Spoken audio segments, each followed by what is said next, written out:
بسم اللہ الرحمن الرحیم۔ السلام علیکم پیارے بچوں۔ آج ہم نے جو سبق پڑھا محمد حسین آزاد کی شخصیت پر، اس کے خلاصے کے ساتھ آپ کے سامنے حاضر ہوں۔ بچوں، محمد حسین آزاد کی شخصیت کی جو اہم نکات ہیں، اہم پوائنٹس ہیں، ان کو میں آپ کے سامنے بیان کرتا ہوں تاکہ وہ آپ اپنے مائنڈ میں رکھیں۔ یہ MCQs کے اندر بھی یوز ہوتے ہیں۔ یہ ان کی شخصیت پر جب سوال آتا ہے تو ان کی شخصیت پر سوال کے حوالے سے بھی بڑی امپورٹنٹ ہیں۔ 4 نمبر کا یہ سوال ہوتا ہے، MCQs میں آتے ہیں، 2-3 سوالات آ جاتے ہیں، تو اس حوالے سے آپ کو اس کو اہمیت دینی چاہیے، ٹھیک ہے۔ تو محمد حسین آزاد کا جو سب سے امپورٹنٹ پوائنٹ ہے وہ یہ ہے کہ وہ اردو ادب کے عناصر خمسہ میں ان کا شمار ہوتا ہے۔ خمس، جیسے میں نے آپ سے کہا کہ 5 کو کہتے ہیں، اس طرح میں آن لائن پڑھا رہا تھا اور آپ کو میں سمجھا رہا تھا۔ خمس مانے 5، یعنی وہ جو 5 بڑے عناصر تھے جنہوں نے اردو ادب کی بنیاد رکھی، ان میں محمد حسین آزاد کا نام سر فہرست ہے۔ محمد حسین آزاد کے ساتھ جو مزید 4 لوگ ہیں، ان میں مولانا شبلی نعمانی، الطاف حسین حالی، سر سید احمد خان اور مولوی نذیر احمد شامل ہیں۔ تو یہ سوال بھی آ سکتا ہے کہ اردو ادب کے عناصر خمسہ کون ہیں، تو یہ 5 نام آپ کو یاد ہونے چاہیے۔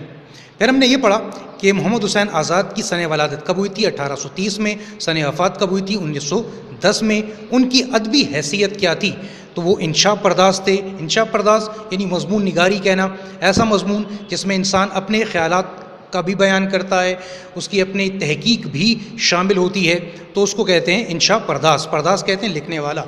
نثر نگار تھے، یعنی اپنے خیالات کو عبارت کی شکل میں، جملوں کی شکل میں بیان کرنے والے نثر نگار تھے آپ محمد حسین آزاد، یہ ان کی ادبی حیثیت تھی۔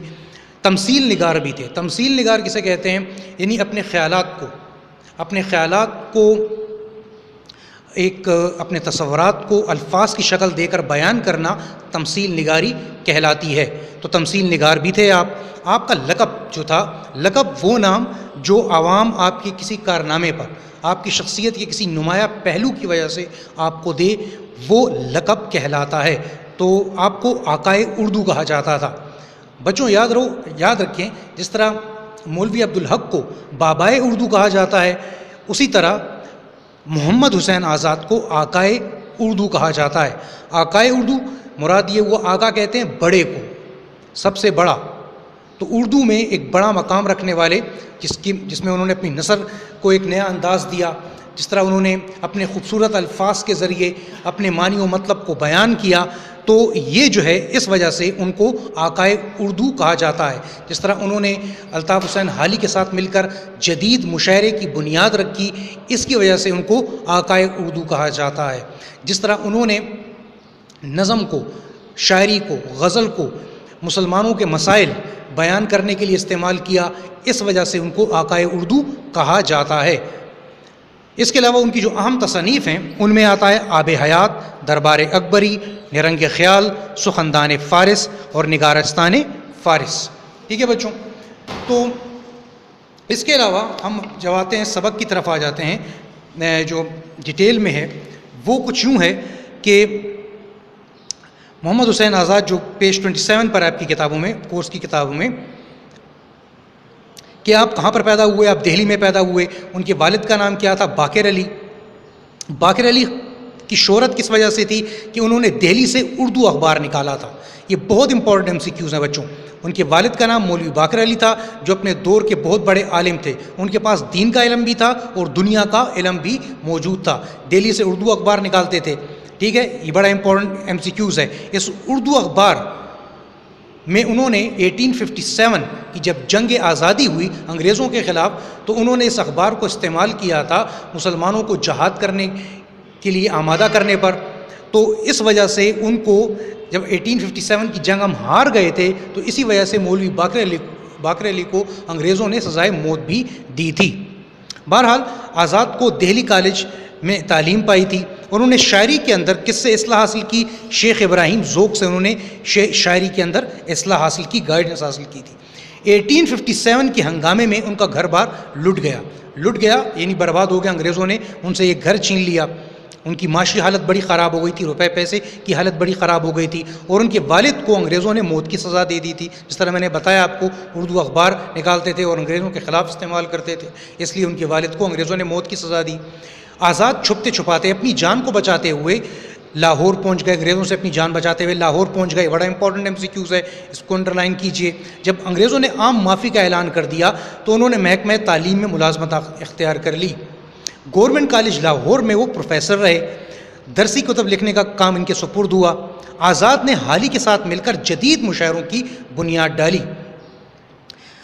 الطاف حسین حالی جو مشہور ہیں مسدس حالی کے حوالے سے، مقدمہ شعر و شاعری کے حوالے سے، سبق جو انہوں نے ہماری کتاب میں لکھا ہوا ہے 9th کی کتاب میں اسلام میں گداگری کی مذمت کے حوالے سے، ان کی شہرت ہمارے پاس ہے، ان کو ہم جانتے ہیں. تو ان کے ساتھ مل کر، الطاف حسین حالی کے ساتھ مل کر انہوں نے جدید مشاعری کی بنیاد ڈالی، جس میں انہوں نے مصرع طرح کی بجائے عنوان دیا جاتا تھا. عنوان یعنی کوئی بھی مسئلہ، کوئی بھی نام، کوئی بھی ٹاپک دیا جاتا تھا اور کہا جاتا تھا اس ٹاپک پر مسلمان شاعر یا شاعر حضرات لکھ کر لائیں اور اس مسائل کا حل قرآن و سنت کی روشنی بیان کریں تاکہ مسلمانوں کو گائیڈنس مل سکے، ان کی رہنمائی ہو سکے. تو یہ جدید مشاعروں کی بنیاد تھی، کیونکہ قدیم مشاعروں کے اندر صرف الفاظ پر دھیان دیا جاتا تھا، جبکہ جدید مشاعرے کے اندر معنی و مطلب اور مقصد پر دھیان دیا جاتا تھا. اس وجہ سے انہیں حکومت نے شمس العلماء کا خطاب دیا. شمس کہتے ہیں سورج کو، علماء عالم کی جمع، یعنی ان کو عالموں میں سورج کا مقام. یہ خطاب ان کو حکومت نے دیا تھا، یعنی اپنے علم کی روشنی سے، اپنے شمس یعنی سورج کا مقام تھا، اپنے علم کی روشنی سے انہوں نے جہالت کے اندھیروں کو مٹایا تھا. آزاد نے کو اردو ادب میں منفرد انشا پرداز کی حیثیت حاصل ہے. اس کو انڈر لائن کیجیے MCQs کے لیے. انشا پرداز میں نے ڈیفائن کیا بھی کہ ایسا مضمون جس کے اندر انسان، مضمون نگار جو ہوتا ہے، اپنی تحقیق کو بھی پیش کر سکتا ہے، اپنی ریسرچ کو پیش کر سکتا ہے، اس ٹاپک کے حوالے سے اپنے خیالات کو بھی پیش کر سکتا ہے. جس وقت آزاد نے لکھنا شروع کیا، ان کے سامنے نثر کے 2 نمونے تھے. ایک نمونہ جو تھا وہ پرتکلف اور مشکل عبارات والی قدیم نثر تھی، یعنی بناوٹ والی مشکل نثر تھی جس میں الفاظ کی خوبصورتی پر دھیان دیا جاتا تھا. تو دوسری طرف غالب سید کی سلیس اور سادہ نثر تھی جس میں کس کو دھیان دیا جاتا تھا؟ مقصد کو اہمیت دی جاتی تھی. تو آپ نے کیا کیا؟ آزاد نے دونوں نمونوں سے فائدہ اٹھایا، یعنی قدیم نثر سے خوبصورت الفاظ کو لیا اور جدید نثر سے، سر سید سے اور غالب سے انہوں نے کیا لیا؟ انہوں نے مقصد کو لیا اور خوبصورت الفاظ میں اپنے مقصد کو انہوں نے بیان کیا اور یوں نئے نظر کی انہوں نے بنیاد رکھی اور اس شاعرانہ نثر کی وجہ سے انہیں بڑی شہرت ملی. اس کے علاوہ آزاد نے تنقید، تاریخ، خیالاتی موضوعات پر بھی قلم اٹھایا، مگر ہر جگہ کس چیز کو اہمیت حاصل تھی؟ ان کے اسلوب کو. اسلوب کہتے ہیں لکھنے کا انداز، بیان کی رنگینی، یعنی بیان کس خوبصورتی سے انہوں نے رنگین الفاظ میں، خوبصورت الفاظ میں کیا ہے اس کی وجہ سے، اور الفاظ کی شوکت یعنی خوبصورت الفاظ، اور ساتھ میں سلاست سادہ آسان الفاظ کا جو امتزاج ہے، ملاپ ہے، اس کی وجہ سے ان کو بڑی شہرت ملی. آب حیات اور رنگ خیال میں ان تمام خوبصورتیوں کا، ان خوبصورت دلکش انداز کو پیش کیا گیا ہے. اچھا، جب وہ کسی بھی موضوع پر قلم اٹھاتے تھے تو ان کا قلم جو تھا موتی اگلتا تھا اور پھول برساتا تھا. ان کا قلم موتی برساتا تھا. موتی یعنی خوبصورت الفاظ، اس طرح موتی خوبصورت ہوتا ہے، چمکتا ہوا خوبصورت الفاظ ہوتے تھے، اور ان کے اندر پھول برساتا تھا. پھول کے اندر کیا کوالٹی ہوتی ہے کہ وہ دیکھنے میں بھی خوبصورت ہوتا ہے اور اس کا جو کردار ہوتا ہے اس کے اندر بھی خوشبو موجود ہوتی ہے. تو ان کے پاس جو الفاظ ہوتے تھے، جن الفاظ کا وہ استعمال کرتے تھے، وہ دیکھنے میں بھی خوبصورت لگتے تھے اور اس کے اندر مقصد علم بھی موجود ہوتا تھا. آزاد الفاظ کے جادوگر ہیں. یہ بہت امپورٹنٹ MCQs ہے بچوں، اس کو یاد رکھو. آزاد کو الفاظ کا جادوگر کہا جاتا ہے، یعنی انہوں نے ایسے الفاظ استعمال کیے جن سے لوگوں کے ذہنوں کو انہوں نے بدل کے رکھ دیا. جس طرح جادوگر جو ہوتا ہے اپنے کرتب سے لوگوں کے ذہنوں کو بدل کے رکھ دیتا ہے، اسی طرح انہوں نے اپنے الفاظ، خوبصورت الفاظ، علم سے لوگوں کے ذہنوں میں اندر بہتری تبدیلی پیدا کی. وہ لمبے لمبے فقرات لکھنے سے گریز کرتے تھے، یعنی کوشش کرتے تھے کہ وہ نہ لکھیں لمبے لمبے فقرات جو پڑھنے میں مشکل ہوں. مختصر الفاظ میں اپنے معنی و مطلب کو وہ بیان کرتے تھے. ان کی اہم تصانیف آب حیات، دربار اکبری، رنگ خیال، سخندان فارس، نگارستان فارس اور قصاص ہند ہیں. ٹھیک ہے بچوں، میں امید کرتا ہوں کہ سمری کو آپ نے اچھی طرح سنا ہوگا اور اس سے فائدہ اٹھائیں گے. انشاءاللہ تعالی نیکسٹ ویک پھر ملاقات ہوگی اور اس بار ہم سبق پڑھیں گے ان کا انسان کسی حال میں خوش نہیں رہتا. اللہ حافظ. Thank you.